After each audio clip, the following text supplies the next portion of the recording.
Rata mahasiswa zaman sekarang tuh mereka lebih tertarik buat mengembangkan hard skill mereka ya daripada soft skill mereka. Iya, kalau dari sudut pandang aku kayak gitu kalau dilihat. Padahal di dunia kerja gitu nggak selalu hard skill yang dibutuhkan ya. Benar. Contohnya adalah misal kita jadi pemimpin gitu lah di suatu perusahaan, jadi CEO. Itu kan otomatis kita harus punya soft skill dalam leadership ya.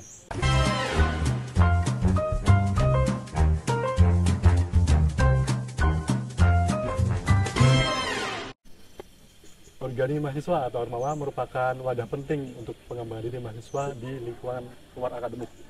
Saat ini saya ditemani dengan Kak Feni Mara Agustin. Di sini merupakan salah satu kepala departemen atau kepala divisi di BEM Fakultas Teknik Universitas Yogyakarta. Oke, selamat siang Kak Feni. Selamat siang, Riki. Dari Kak Feni sendiri, boleh dong sedikit cerita kesibukannya hari ini atau sama sekarang ada di semester berapa kalau betul? Aku sekarang semester 7. Semester 7? Iya, Oke. semester 7. Kesibukannya ngapain aja? Kalau semester 7 ini ya lagi sibuk ke praktik kependidikan kayak gitu. Jadi nanti setelah praktik kependidikan ini nanti akan dilanjutkan dengan KKN. Seperti itu untuk semester 7 kali ini. Oke, Kak Feni kan di sini ikut organisasi BEM ya? Iya. Dimana di sini sebagai kepala departemen ya? Iya, kepala departemen. Oke, kepala departemen. Sebenarnya apa sih motivasi Kak Feni buat ikut ke organisasi itu? Kalau ditanya terkait dengan motivasi kenapa aku ikut organisasi ya, yang dari diri aku sendiri itu yang menjadikan aku termotivasi untuk ikut organisasi itu salah satu dan poin utamanya itu yaitu untuk mendapatkan hal-hal yang tidak aku dapatkan di bangku perkuliahan di dalam kelas. Kalau misal kita di dalam kelas itu kan kita mendapatkan secara hard skill untuk ke dunia industri. Namun di sisi lain kan kita juga membutuhkan soft skill. Nah, disitulah yang menjadikan aku motivasi untuk mengikuti organisasi sehingga aku akan mendapatkan soft skill yang sekiranya nanti dibutuhkan kayak gitu. Oke, kalau sebelum ikut BEM nih, ada ikut organisasi lain nggak? Kalau sebelum ikut BEM ya, Ya. aku sempat ikut BEM juga di tahun 2023. Nah, sebelum itu juga sempat ikut di UKM kepenelitian kayak gitu. Jadi kurang lebih ya berbau dalam hal penelitian dan di BEM itu sendiri. Oke, kalau selama di organisasi ini yang Kak Feni bisa ambil tuh apa aja sih? Mungkin bisa didapatkan gitu positifnya dulu deh. Oke, kalau dari positif ya, kayak tadi aku yang udah sampaikan terkait dengan motivasi tadi ada soft skill. Nah, yang aku rasakan selama aku ikut organisasi mungkin bisa kita hitung dari 2021 ya sampai tahun ini 2024, itu yang aku bisa rasakan ketika aku sudah mengikuti organisasi itu yang pertama terkait dengan public speaking. Dulu singkat cerita aja ya, sekedar cerita, dulu itu aku orangnya kayak misal untuk mengungkapkan sesuatu di depan umum, di depan publik banyak, itu masih ada rasa kayak canggung, nervous, dan gak ada percaya diri kayak gitu. Nah, setelah mengikuti organisasi, public speaking yang tadinya aku merasa belum ada basic sama sekali, itu lama-kelamaan akan semakin terasah dan akan semakin meningkat kayak gitu. Nah, selain itu, kan dengan ikut organisasi nih, kita selain ada perkuliahan, kita juga ada kesibukan di organisasi. Nah, disitulah aku bisa menangkap hal positif di mana aku harus pandai-pandai untuk memanajemen waktu, untuk mengatur waktu, bagaimana caranya supaya kegiatan perkuliahan aku itu tetap berjalan, namun juga bisa beriringan dengan kegiatan organisasi, kayak gitu.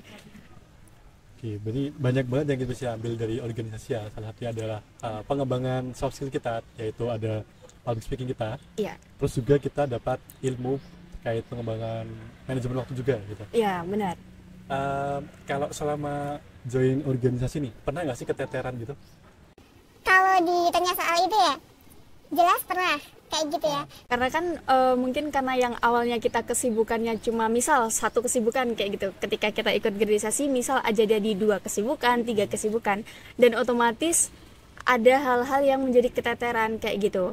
Tapi ya gimana caranya, karena kita juga udah memilih untuk mengikuti hal organisasi tersebut, gimana caranya supaya hal-hal yang keteteran ini itu bisa terbackup dan bisa tetap berjalan supaya tidak ada salah satu poin yang tertinggal kayak gitu. Oke, sekarang kan ini ya rata-rata tuh mahasiswa zaman sekarang tuh mereka malas berorganisasi gitu ya. Mungkin Kak Vin tahu nggak kenapa tuh mereka malas organisasi gitu? Oke, terkait hal itu ya, mungkin ini aku jawab dari sudut pandang aku dan pengamatan aku ya. Memang benar, kalau dari aku juga melihat akhir-akhir ini tuh mahasiswa itu kayak minat untuk mengikuti organisasi itu memang menurun kayak gitu.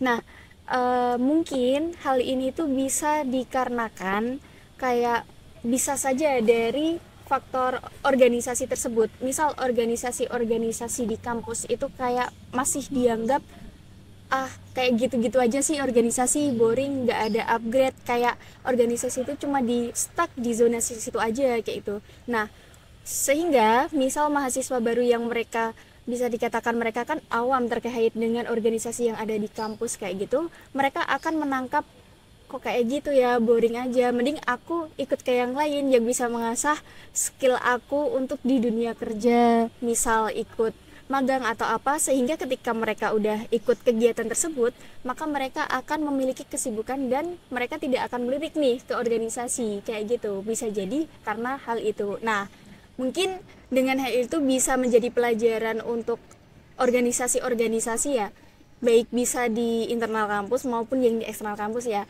Jadi bisa jadikan pelajaran gimana sih supaya bisa memberikan organisasi yang dia itu selalu berinovatif, dia itu selalu relevan dengan perkembangan zaman saat itu, sehingga minat para mahasiswa untuk join juga mereka akan tertarik lagi kayak gitu.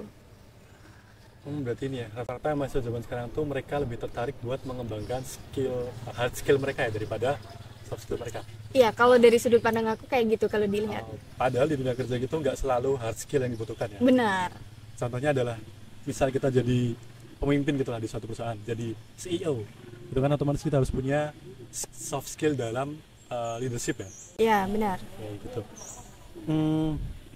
Kalau dari Mbak Feni sendiri tuh saat join ke organisasi itu tuh ada nggak pikiran-pikiran negatif kalau misal organisasi yang kayak gini, misal ntar membuat kuliah kita keteteran gitu? Ada, sempat ada. Ketika dulu aku mau ikut organisasi, aku sempat ada kepikiran hal kayak kalau misal aku ikut organisasi ini nih, nanti kuliah aku gimana ya, ketinggalan atau enggak ya, kayak gitu. Terus nanti orang-orang di situ itu orang-orang yang seperti apa? Apakah sesuai yang dengan aku harapkan atau justru malah berbanding terbalik dengan apa yang aku harapkan? Itu pernah ada di posisi itu kayak gitu. Tapi pada kenyataannya? Pada kenyataannya yang namanya organisasi kan dia kan terbentuk dari banyak orang, banyak sudut pandang lah di situ. Nah, kenyataannya sejauh ini sudah bisa dikatakan sesuai sih dengan apa yang aku ingin dapatkan dalam organisasi tersebut. Namun mungkin balik lagi ke personal masing-masing dari setiap individu kan berbeda terkait dengan aku tadi bilang apakah itu tuh sesuai dengan apa yang aku inginkan. Misal aku ngerasa dengan orang A sefrekuensi, namun dengan orang B tidak. Namun hal itu sebenarnya nggak menjadi hambatan ya dalam organisasi, karena kan dalam organisasi juga kita kan dalam satu tujuan kayak gitu. Kita harus mengesampingkan ego diri masing-masing gitu. Oke, kalau selama Kak Feni join di organisasi itu salah satu pengalaman yang paling berkesan tuh ada di mana? Pengalaman yang paling berkesan ya? Yang paling berkesan ya dalam apa hal apa dulu nih? Yang mungkin itu membuat menjadi suatu titik di mana Kak Feni itu jadi merubah pribadinya gitu. Misalnya yang dulu bisa dibilang sulit untuk mengungkapkan sesuatu, sekarang jadi bisa mengungkapkan sesuatu dengan bebas gitu. Oke. Kalau dari diri aku sendiri, satu hal yang menurutku paling berkesan dalam aku organisasi yaitu perubahan aku. Bener apa yang tadi udah kamu katakan barusan, itu tadi yang aku rasakan. Dulu aku yang nggak bisa berani untuk mengungkapkan, sekarang aku menjadi berani untuk mengungkapkan di depan umum untuk menyampaikan pendapatku.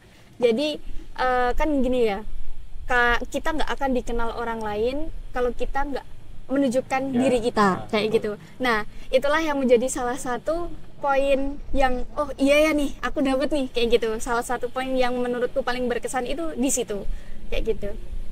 Oke, menarik ya, kita nggak akan dikenal orang lain kalau kita tidak istilahnya kita tidak menunjukkan value diri kita gitu. Iya, dimana orang lain bisa kenal sama kita gitu Ya. kan. Kalau berarti Kak Feni udah berapa tahun nih di organisasi? Di bangku perkuliahan ya, Iya. kalau di bangku perkuliahan itu bisa dikatakan sekitar kurang lebih 3 tahun. Kalau 3 tahun ya. Kalau SMA? Kalau Pernah ikut SMA pernah ikut juga dulu. Apa tuh? Kalau di SMA aku ikut kayak Dewan Tonti, jadi pengurus Dewan Tonti. Tahu Dewan Tonti nggak? Ini ya PBB. Yang ya, Oh, yang betul. baris berbaris itu aku sempat ikut itu. Kalau di SMA aku cuma fokus ke satu itu aja sih. Oke. Oke, kalau sekarang kan Kak Feni lagi aktif di BEM ya. Iya, Kalau tahu ini divisinya itu apa? aku di divisi kajian riset dan politik. Kajian riset politik. Iya. Oh, berarti sebagian besar ini ya merujuk ke arah yang situ. Ya, ke arah ya kajian riset Oke. dan politik, ke arah pergerakan Kan seperti itu. baru-baru ini ya masih sempat lagi sempat heboh lah dengan yang kasus kemarin deh, perubahan RUU atau apalah itu. Oke. Nah, otomatis itu kan mahasiswa tuh pada bersemangat buat unjuk rasa gitu kan, pada demo. Nah, kalau boleh tahu sebelum demo tuh ada step-stepnya dulu nggak sih, atau kita tuh sebagai mahasiswa tuh langsung turun langsung demo gitu? Oke, terkait dengan hal itu ya. Jadi ketika kita ingin melakukan aksi demonstrasi di lapangan secara langsung kayak gitu, kita sebagai mahasiswa yang dikatakan kan mahasiswa kan orang berpendidikan ya, Ya. kita nggak bisa asal langsung melakukan demo itu kepada orang yang tertuju. Jadi sebelum kita ada aksi di lapangan itu sebelumnya jelas kita ada konsolidasi, kita ada forum untuk membahas diskusi bersama, istilahnya kayak brainstorming kayak gitu. Jadi kita adakan forum terlebih dahulu, kita diskusikan terlebih dahulu, lalu kita buat juga terkait dengan hal yang tertulis kajiannya, baru kita ajukan dalam hal di lapangan demonstrasi itu tadi. Jadi nggak langsung, wah ada yang nggak bener nih, ayo demo langsung ke lapangan, nggak kayak gitu. Gitu, biar apa yang kita lakukan aksi di lapangan itu bukan aksi yang kosong kayak gitu. Istilahnya kita memang melakukan aksi tersebut, kita memang ada landasan dan ada latar belakang yang melakukan kita untuk melakukan hal tersebut kayak gitu. Jadi nggak cuma kosong kayak gitu. Oh itu, oke. Oh jadi gitu teman-teman. Kalau kita ikut organisasi tuh, ini kita juga jadi tahu apa yang sebenarnya kita nggak tahu. Bisa dibilang Ya. organisasi itu sebagai bentuk pencerdasan kita lah. Benar. Kita kan sebenarnya kita nggak tahu demo tuh apa aja, ngapain aja. Ini sekarang kita jadi tahu kalau demo itu nggak bisa asal-asalan demo gitu ya. Iya. Oke. Kalau selama Kak Feni organisasi itu ada struggling gitu nggak? Terkait hal apa? Mungkin kendala di pribadinya Kak Feni sendiri lah, atau kendala di organisasinya itulah, atau di perkuliahan Kak Feni lah gitu. Oke. Kalau sejauh ini yang aku rasakan ya lebih ke diri aku sendiri sih. Karena gini, ya namanya manusia wajar lah ketika kita itu melakukan hal tersebut dan ada titik jenuhnya kayak gitu. Nah, aku tuh kadang ngerasa kayak mungkin karena posisinya juga capek, banyak kesibukan yang lain, kayak aku udah jenuh nih kayak gitu di organisasi ini, aku lagi capek banget nih, sementara lagi ada hal yang memang harus aku lakukan di situ kayak gitu. Ada hal-hal kayak gitu ada. Namun aku kadang kembali lagi ke diri aku sendiri, kayak oke, aku lagi jenuh nih, berarti aku memang harus membutuhkan istirahat. Aku butuh jeda sebentar untuk istirahat, untuk refresh lagi pikiranku supaya aku bisa melakukan halnya lagi kayak gitu. Jadi menurutku ketika teman-teman merasa jenuh nih sama suatu titik, mungkin bisa juga dalam misal perkuliahan, jangan dipaksakan untuk tetap lanjut dulu, tapi kita jeda dulu. Tapi ingat, jangan terlalu nyaman dalam istirahat itu kayak gitu. Kalau kita terlalu nyaman dalam istirahat itu kan nanti nggak akan ada progres ke depannya. Jadi beri jeda dulu biar otaknya refresh baru lanjut kayak gitu sih. Lebih ke kejenuhan dari diri aku sendiri. Oke, kalau jenuh kan setiap orang pasti juga pernah merasakannya ya gitu. Iya benar. Aku pun juga sering jenuh sih. Entah itu jenuh dengan perkuliahan, jenuh Oke. dengan kehidupan ya. kehidupan pribadi. Oke. Kalau menurut Kak Feni, organisasi zaman sekarang tuh udah relevan belum dengan apa yang dibutuhkan oleh teman-teman mahasiswa gitu? Kalau kita lihat dari lingkup organisasi yang ada di sekeliling kita ya. Nah, kalau menurut aku sendiri masih kurang relevan, dan mungkin ini juga yang mendasari kenapa mahasiswa itu kurang berminat di situ. Nah, kurang relevannya di mana? Jadi gini, mahasiswa itu kan memang tujuannya kan kuliah, dia untuk mendapatkan gelar dan untuk memperbaiki kehidupannya ke depan dan nantinya mungkin ke ranah pekerjaan kayak gitu. Nah, dengan ikut organisasi itu tuh sebagaimana kita sebagai anak organisasi itu untuk bisa memberikan juga hal-hal yang memang dibutuhkan mereka dalam pekerjaan dan tidak mengesampingkan kepentingan dari akademik mereka. Nah, kayak gitu. Jadi apa ya, menurutku kurang relevannya itu terkait dengan program-program yang ada di organisasi itu. Jadi mungkin bisa ini ya, organisasi itu bisa melihat, oh sebenarnya mahasiswa sekarang itu yang dibutuhkan apa aja sih, kayak gitu. Nah, itu bisa dianalisis lagi nih, terus bisa dilihat, oh berarti aku bisa nih bikin program kayak gini yang bisa meningkatkan misal skill public speaking mereka, skill leadershipnya mereka, kayak gitu. Tapi nggak semuanya itu melek akan hal itu gitu loh, yang aku lihat kayak kebanyakan itu masih kayak apa ya, dari tahun ke tahun, oh tahun lalu ada ini, tahun berikutnya ini lagi, tahun berikutnya ini lagi, kurang upgrade aja, kurang inovasi aja. Tapi udah bagus, cuman lebih diinovasikan aja kayak gitu. Oke. Berarti masih ada beberapa yang mungkin belum relevan dengan mahasiswa sekarang ya? Iya. Oke. Kalau dari public speaking sendiri tuh menurut Kak Feni, mahasiswa zaman sekarang tuh public speakingnya udah pada bagus-bagus atau masih kurang? Kalau yang ini deh, yang Kak Feni tahu. Kalau ini ya, aku melihat dari lingkungan aku Ya. aja ya, yang aku tahu kan. Kalau terkait dengan public speaking, sebenarnya bagus nggak bagus itu kan relatif ya. Ya. Tapi kalau menurut penilaian dari diri aku sendiri, masih banyak juga mahasiswa yang dia itu masih kesulitan untuk mengungkapkan apa pendapatnya kayak gitu. Mungkin bisa jadi karena memang mereka tidak ada rasa percaya diri, bisa jadi juga mereka mungkin rasa takutnya itu melebihi kayak gitu loh. Jadi mereka nggak berani untuk public speaking. Bisa juga kadang itu mereka tuh bisa berani nih ngomong di depan, tapi ketika ngobrol di depan itu hal yang disampaikan itu nggak runtut gitu loh, sehingga pendengar itu tuh nggak maksud apa nih yang disampaikan sama orang ini tuh apa. Public speaking kan nggak hanya berani ngomong di depan ya, tetapi gimana caranya supaya kita itu menyampaikan sesuatu hal dan bisa diterima baik dengan pendengar kayak gitu. Oke. Kalau ngomong di depan gitu, ini ya, bukan cuman aku pun juga kalau ngomong di depan masih sering agak belibetan gitu. Mungkin belibetan itu tuh kadang tuh apa yang kita ngomongin tuh sama yang ada di pikiran tuh nggak sinkron. Oh iya, nggak make sense Iya, gitu ya. nggak. Aku malah ngomong gini gitu. Kita mau ngomong A, malah ngomongnya AB. Iya, Kita iya, ngomong kadang B, kayak malah gitu. ngomongnya A. Iya, betul. Sinkron aja gitu. Oke. Kalau tantangan Kak Feni selama di organisasi apa? Kan karena setiap kita apa ya, kegiatan yang kita lakukan, baik itu perkuliahan, kepanitiaan maupun organisasi, kan pasti ada tantangan. Nah, tantangan terbesar dalam organisasi yang pernah dialami sama Kak Feni itu? Kalau berbicara soal tantangan ya, yang menurut aku itu menjadi PR yang sangat besar dalam organisasi itu, yang pertama, gimana caranya untuk membagi waktu.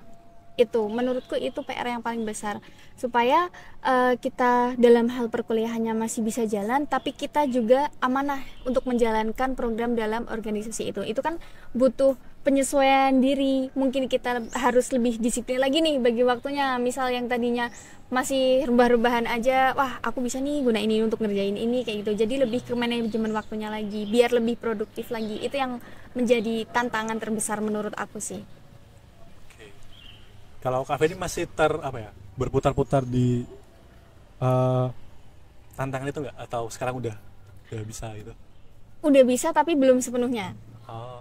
Udah bisa tapi belum sepenuhnya. Jadi udah, mungkin dulu awal-awal waktu aku sibuk dalam organisasi ya, itu kayak agak keteteran gitu loh, kayak aduh kok gini ya, ini kecapek tapi yang satunya enggak gitu.